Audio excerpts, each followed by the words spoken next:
말씀을 증거하려고 합니다. 요한복음 6장에서 15장까지는 예수님이 자신에 대해서 나는 누구누구이다 이렇게 표현을 하고 있는데, 예수님의 어떤 인간적인 그런 이름이 아니고 구원의 사역에 해당되는 그런 성격을 띈 그런 이름들을 표현하고 있죠. 나는 생명의 떡이다. 나는 하늘로서 내려온 산떡이다. 나는 세상의 빛이다. 나는 양의 문이다. 나는 선한 목자다. 부활이요 생명이다. 나는 길이요 진리요 생명이다. 이렇게 나는 참 포도나무다. 이렇게 사역에 연관된 이름을 통해서 자신을 표현하고 있는 것을 볼 수 있습니다. 예수님이 생명의 떡이라고 말씀하셨을 때 제자들은 이 말씀은 어렵도다. 누가 들을 수 있겠느냐? 이렇게 어렵다고 못 알아듣습니다. 교회에서도 똑같은 설교를 하는데 하나님의 영, 성령이 뚫고 들어가서 그 사람을 깨닫게 하고 알게 하고 영의 그 말씀이 통해서 은혜를 받는 사람이 있는가 하면 아무리 좋은 말씀, 영의 말씀을 해도 성령이 뚫고 들어가지 못하고 겉에서 빙빙빙 돌다가 그냥 끝나버리는 그런 사람들 있단 말이에요. 우리가 3차원에 속한 이 수단 속에 살고 있지만 우리가 하나님의 영적인 사람이 되면은 그 영적으로 교통하기 때문에 하나님의 말씀이 우리 신령, 폐부, 관절, 골수가 들어가서 우리의 속에 있는 것들을 지배합니다. 그것이 성령의 지배를 받는 자들이에요. 그들은 성령을 받고 성령의 인침을 받아 이제 성령의 지배를 받아 살아가는 자들인데, 그들은 성령이 동행하기 때문에 입 사시가 성령이 항상 민감해요. 그렇기 때문에 어떠한 말, 스쳐 지나가는 그런 말 한마디라도 나에게 적용하고 내 마음을 깨닫게 하고 내 심장을 움직이게 하는 그런 살아있는 말씀이 되는 것입니다. 그래서 복음은 아프다 하는 것입니다. 우리 신 목사님께서 복음은 아프다 그런 말씀하셨는데 그렇습니다. 복음의 말씀이 우리를 아프게 하지 않으면 우리 말씀이 안 들어온다는 거예요. 아모스 7장에 보면 아모스가 세 가지 환상을 보게 됩니다. 첫 번째 환상은 황충 메뚜기가 이제 재앙이 일어나서 이렇게 하나님이 심판에 들어가는구나 그걸 알고 중보기도를 하죠. 그때 하나님이 심판을 내리지 않죠. 또 두 번째 환상은 불 심판이죠. 큰 불이 바다를 삼켜버리고 또 육지까지 삼키려고 하는데 그때 더 큰 재앙이 일어나는구나. 그때 중보기도 했을 때 하나님께서 그 심판을 내리지 않았죠. 근데 세 번째 환상은 하나님이 다림줄로 각각 다 재고 있는 거예요. 그때 그 환상을 보고 아모스가 중보기도 하지 않았어요. 그래서 그때 깨달은 건 하나님의 방법이구나. 하나님의 뜻은 저거구나. 그걸 깨달은 거예요. 하나님은 정말 많은 말씀을 했지만 하나님 뜻대로 살지 않으면 자를 측정해서 이 말씀으로 우리를 다시 무너뜨리고 파시하고 다 깨뜨려서 다시 세워가는 것이 하나님의 방법이에요. 그때 결국에 여러분 미세 왕은 하나님 말씀을 듣지 않아서 결국에 아수르로 나라가 팔리게 되죠. 그런 것처럼 하나님은 우리가 말씀을 통해서 다시 세워지길 원합니다. 말씀을 통해서 우리가 무너지고 파시하고 부서지고 그리고 다시 세워지는 것을 다림줄의 역사라고 하는데요. 살리는 것은 영이니 육은 무익하니라. 내가 너희에게 이른 말은 영이요 생명이라. 예수님이 이렇게 말씀하시며 또 어떤 말을 하시냐면 너희 중에 믿지 않은 자들이 있느니라. 그것이 누구냐면 12대자 중에 가룟 유다를 얘기하는 거예요. 아무리 생명의 말씀, 진리의 말씀을 해도 그 말씀을 깨닫지 못하고 영이 똑똑하지 못하기 때문에 왜? 자기 자아 고집이 너무 강하기 때문에 자기가 양을 받기 위해서 예수를 팔아야 되는 그 목적이 있잖아요. 그래서 이 생명의 말씀을 듣고도 가룟 유다는 자기 탐심에 의해서 예수를 팔고 말죠. 이렇게 우리가 진리를 아무리 외쳐듣고 심령 속에 들어가서 우리를 깨닫게 하고 알지 못하면 우리 영적 세계로 알지 못하고 그 영적 세계에 들어가서도 그 말씀을 듣고 우리가 변화받지 못하는 거예요. 우리 교회는 불가경 교회와 가경 교회가 있어요. 눈에 보이지 않는 교회는 불가경 교회고 눈에 보이는 교회는 가경 교회라고 합니다. 예수님 영접하고 회개하고 이제 성령의 인치심을 받아 이제 성령에 동행하는 그런 삶을 살면서 이제 모여서 드리는 그 참 성도들이 모여서 드리는 예배가 천상 예배예요. 예, 그런데 천상 예배를 드리려면 눈에 보이지 않는 불가경 교회, 곧 쉬운 말로 심령교회죠. 심령교회가 우리 안에 이루어지지 않으면 결국에 참성도가 되지 못하고 참성도가 되지 못하면 천상의 예배를 드리지 못한다는 거예요. 우리는 천상 예배를 드리기 위해서 우리는 날마다 우리의 심령이 하나님께로 향해야 되고 우리가 거룩한 산 제사를 드리는 거. 아멘. 너희 몸을 하나님께 기뻐하시는 거룩한 산 제사를 드려라. 로마서 12장 1절에 나오는 그 영적 예배를 드리기 위해서는 우리가 우리의 영과 혼과 몸이 다 포함되는 거예요. 어떤 사람은 나 영적인 사람이니까 우리 영만 하나님께 예배드려야지. 그거 아니에요. 하나님은 우리의 몸과 영과 혼이 일치가 되어서 그 세 가지가 다 하나님께 드리는 예배를 영적 예배, 천상 예배라고 하는 거예요. 그래서 우리가 영적인 사람이라서 교만할 필요도 없고 육적인 사람이라서 나보다 더 낮은 사람이라고 할 수 없는 거예요. 그래서 우리는 너희 몸으로 하나님께 영광을 돌리라고 이렇게 고린도전서 6장 20절에서 말한 것처럼 우리 몸 전체를 다 드린다는 것은 뭐예요? 우리 생명, 우리 인생을, 우리 삶을 다 드려서 드리라는 뜻입니다. 그러기 위해서는 우리가 우리 심령 안에 가경교회가 아닌 불가경교회, 보이지 않는 그 심령 성전을 이루기 위해서는 하나님이 누구인지, 예수 그리스도가 누구인지를 알아야 된단 말이에요. 그냥 단지 예수님은 나를 위해 죽으시고 부활하시고 나를 이렇게 이 땅에서도 성령과 동행할 수 있도록 해주신 분이다. 예, 단순 논리로 아는 것이 아니라 예수님은 생명의 떡이고 또 빛이 오셨고 양의 문이고 길을 진리의 생명입니다. 이런 것을 항상 우리의 삶 속에서 예수님을 인식하고 예수님이 이 땅에 오셨는지를 항상 알아야 되며 또 우리 삶 전체가 예수 그리스도로 가는 이 성화의 단계라는 것을 우리는 알아야 할 줄 믿습니다. 요한복음 6장을 보면은 오병의 기적 또 바다를 건너오는 그 예수님의 기적 이런 기적들을 보고 이제 제자들이 많은 사람들이 찾아옵니다. 그것은 자기의 어떤 유익을 위해서 찾아와서 또 예수님을 어떤 왕으로 모시고 싶은 거죠. 그때 예수님 하신 말씀이 썩는 양식을 일하지 말고 영생하도록 있는 양식을 위하여 하라 이렇게 말씀하셨습니다. 이 말씀을 들은 우리들은 너무 어렵다. 이 말씀을 누가 알아듣겠느냐 이렇게 말하면서 하나둘씩 다 사라져버리죠. 예, 사라져버린 무리들을 보시면서 예수님이 63절에 뭐라고 말씀하시냐면 살리는 것은 영이니 육은 무익하니라 내가 너희에게 이른 말이 영이요 생명이라 이렇게 말씀하시는 거예요. 예, 영적인 사람 이미 하나님과 교통하고 하나가 된 사람들은 이 말이 무슨 말인지 알지만 영적이지 못한 사람들 그때 예수님의 기적과 표적만 쫓아다니면서 예수님에게 어떤 유익을 얻기 위해서 우리의 자신의 왕으로 삼기 위해서 온 그 무리들은 이 말씀이 도대체 무슨 말씀인지를 알지를 못하는 거예요. 예, 우리가 육체를 입은 우리 몸이지만 우리가 영혼이 떠나버리면 우리는 하나님의 영이 떠나버리면 우리는 살아있어도 무가치한 육신밖에 안 되는 것이에요. 그래서 하나님의 영이 떠나버린 심령 성전을 이루지 못하는 그러한 교회가 아니라 정말 하나님의 영이 날마다 충만히 임하고 하나님의 영으로 날마다 살아갈 수 있는 그런 심령 성전을 이룰 수 있는 저와 여러분들이 되길 원합니다. 그래서 옛사람을 벗어버리고 이제 점점 성화의 단계로 우리를 이끄시며 우리 속에 있는 옛것들이 다 빠져 나가고 새 사람이 되면 새 생명을 그때 얻는 거예요. 그냥 예수 믿고 영접의 땅에서 새 생명 얻는 거 아니에요. 우리 속에 지금까지 묻혀있고 갇혀있고 막혀있던 그런 더러운 질성의 그런 성품들이 다 빠져나갔을 때 내가 비로소 새 생명을 얻은 자로 살아갈 수 있다는 거예요. 아멘.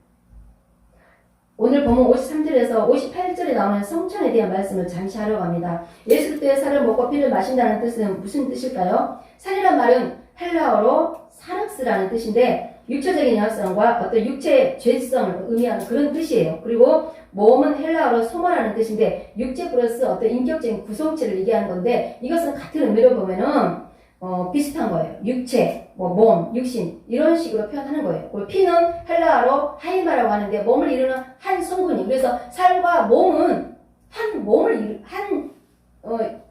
이루는 거지 피 따로 살 따로 이런 것이 아니에요. 그래서 살과 피가 있어야 우리에게 생명이 있다는 거죠. 살과 피로 우리의 생명과 바꾸신 예수님을 믿는 것만이 참 생명이 기른 것을 우리는 알아야 할 줄 믿습니다. 성찬 예식은 예수 그리스도의 살을 먹고 피를 마시는 것인데 이것은 예수 그리스도가 육신으로 이 세상에 왔지만 우리를 살리기 위해서 십자가에 죽으시고 다시 부활하셔서 우리와 함께 하시는 것을 기념하는 거예요. 로마 교회에 카톨릭 보면은 칠성식이 있습니다. 칠성식은 견진성사, 고해성사, 혼례성사, 성품성사, 신부가 예식되는 예식이죠. 병자성사, 아픈 사람을 위해서 예식하는 거죠.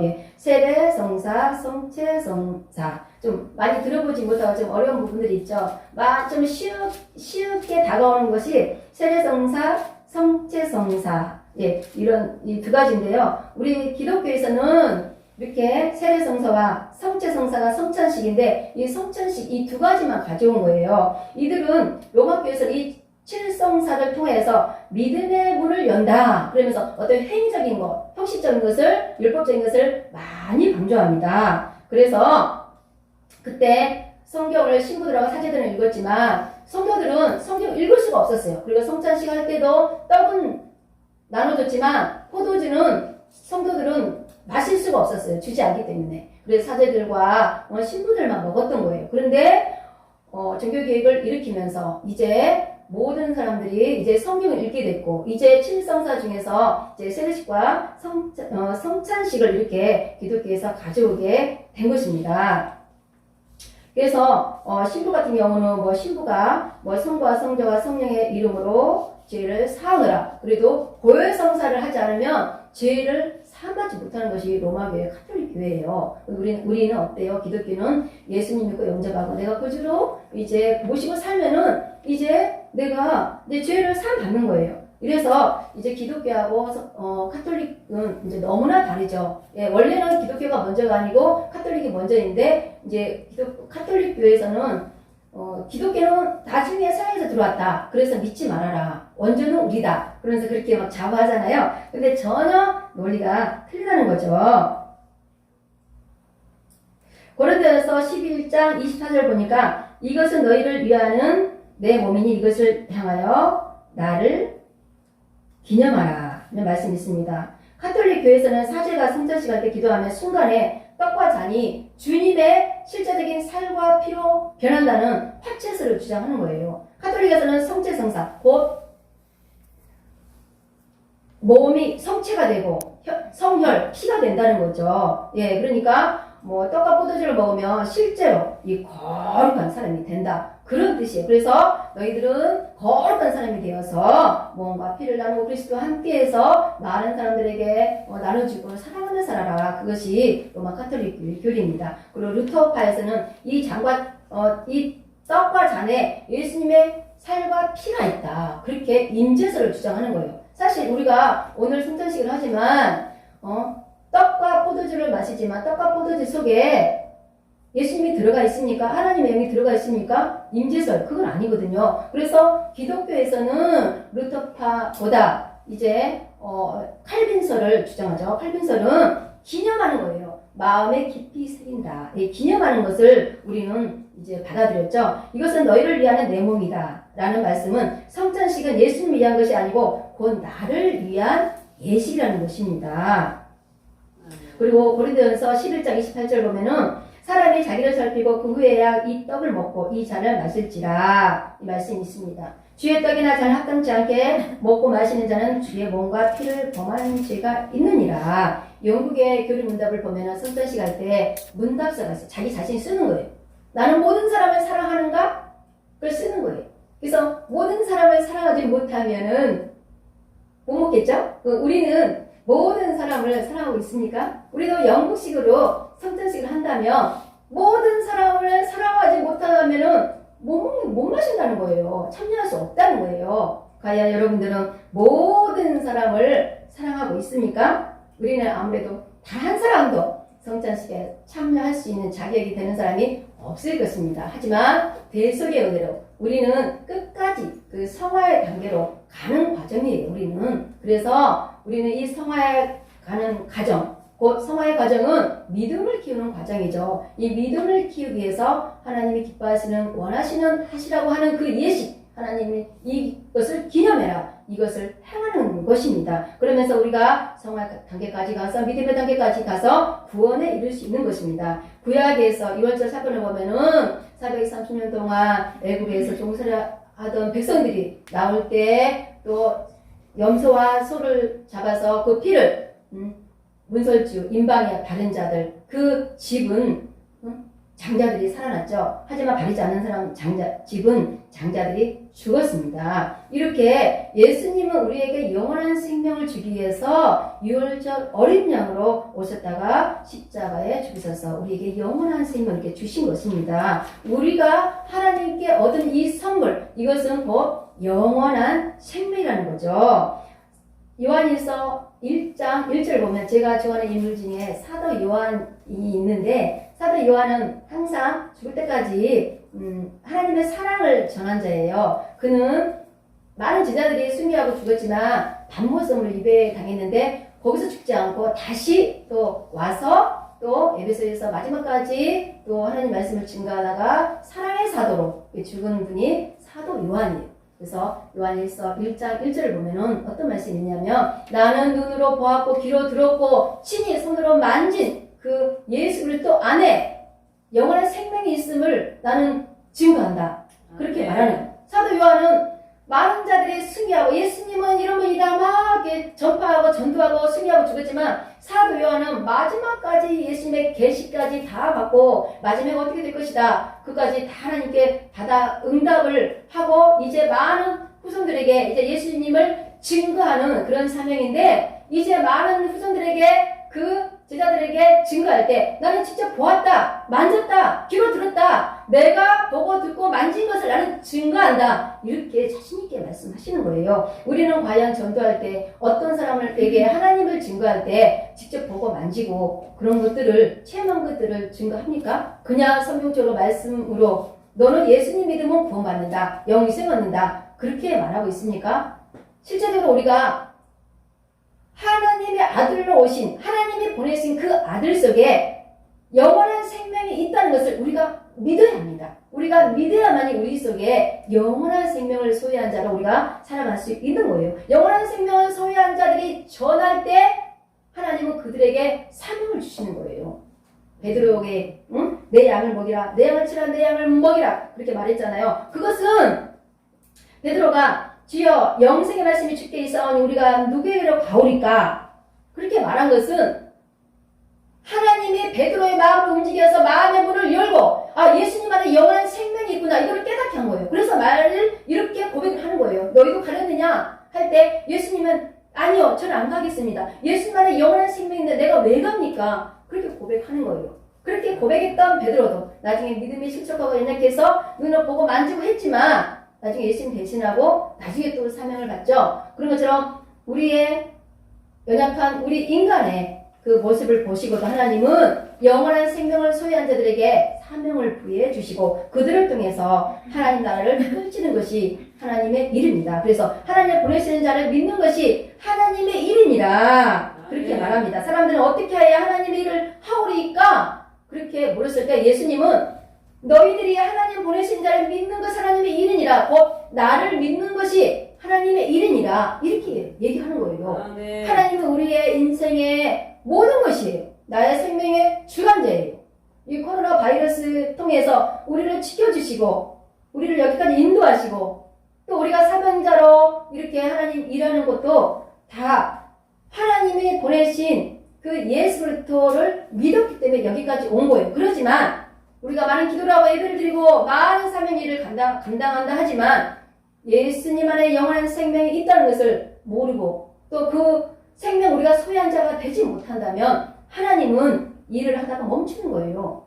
예수의 그 거룩한 생명, 영원한 생명을 소유한 것을 내가 다 소유한 자는 근심 걱정거리가 없어요. 때로 원망불평할 때도 있지만 근심 걱정거리가 있을 때도 있지만 다시 하나님을 회복을 하는 거예요. 내가 돈이 떨어졌어, 쌀 떨어졌어, 먹을 것이 없어, 내가 병들었어요. 절대로 사람들한테 손 벌리지 마세요. 지금도 내가 불의한 돈을 받고 있고 남에게 손 벌리고 남한테 돈을 꾸고 나의 어려운 거를 토로하십니까? 절대로 하나님의 그 거룩한 그 영역 안에 들어가서 영원한 생명을 소유한 것을 내가 그런 자라면 절대로 남에게 비굴한 얘기 할 것도 없고 내가 남한테 손 벌릴 필요도 없습니다. 우리는 하나님의 자녀로서 예수님의 거룩한 신성, 예수님의 영원한 생명을 소유한 자로서 기쁘게 당당하게 그렇게 큰소리치며 사시길 바랍니다. 예, 예수님이 처음에 마지막에 했던 예식이 뭐냐면 뭐예요? 성만찬이에요. 성만찬은 떡과 포도주를 나누면서 그들 이루하고 힘을 주는 거예요. 그게 성만찬도 예식이 하나에. 그런데 우리가 지금 후대인데 믿음의 선조들 보면은 그 어려운 그 핍박 가운데서도 지하나 은신처 그런 곳에서 성도들이 성찬식을 하면서 믿음을 계속 붙잡아 줬기 때문에 이 믿음의 후손들이 계속 사라지지 않고 지금까지 유지해서 이렇게 온 것입니다. 우리가 그 믿음의 후손들 통해서 서양에서 이렇게 동양까지 와서 우리가 믿게 되었죠. 그래서 우리는 이제 하나님의 생명, 예수의 생명, 영원한 생명을 하나님께 선물을 받은 자들입니다. 하나님께 선물을 받으셨습니까? 네, 우리는 모두는 하나님의 생명, 하나님의 선물을 받은 자로서 이제 이 코로나 기간에도 우리가 예배를 할 수 없고 찬양을 할 수 없고 기도를 할 수 없고 하나님께 영광 돌릴 수 있는 그런 행위적인 어떤 기쁜 일을 마음껏 하지 못할지라도 우리가 절제할 건 절제하고 우리가 또 이렇게 다르게 할 건 다르게 하고 하면서 하나님께 기쁨을 드릴 수 있는 저와 여러분이 되어서 영원한 생명을 소유한 자로서 많은 자들에게 그 생명을 나눠줄 수 있는 예수님의 성만찬으로 우리가 날마다 살아갈 수 있는 저와 여러분들이 되기 원합니다. 이 세상을 전부로 주신 그 하나님 앞에 우리가 이제는 죄와 타협하지 않고 이제 하나님이 우리 안에 성령이 충만히 거한 것을 인정하면서 거룩한 성령에 동참할 수 있는 저희들이 되어서 날마다 성령의 열매를 가득 맺을 수 있는 저희들이 되기 원합니다.